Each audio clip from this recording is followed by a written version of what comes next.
Na festa do fim de semana, só rolê bom. Ela chega e desentana com passo bem solto, passo bem solto,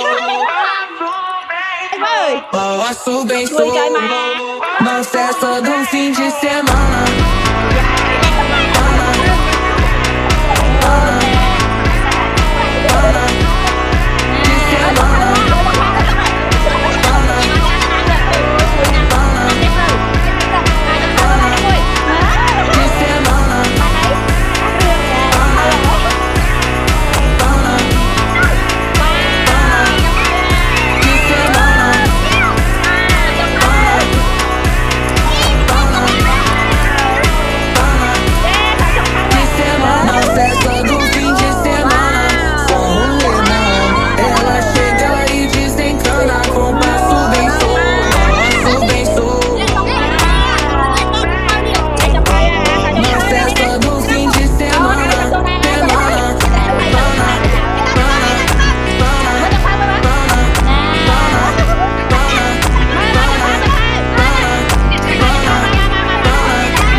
Festa do fim de semana.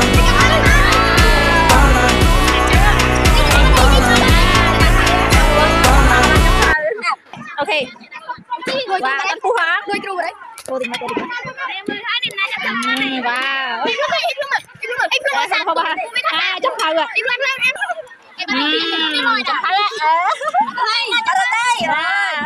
Các bạn bắt mông nát nè, khơi nát nè. À.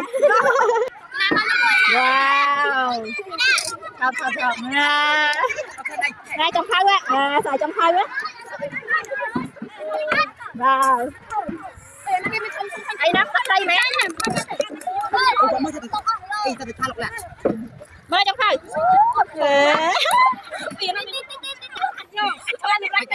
Ôi đùi mà. Ôi sao mà đây này. Rồi mai muôn muôi tiết. Rồi đi ra chặt cái này mới thay ra mới trong mai trong phao à ơi chào trong phao ok à, trong phao wow chào đi trong này ngon mắt trong đây đó sợ trong phao ấy nè sợ trong phao mới thành đấy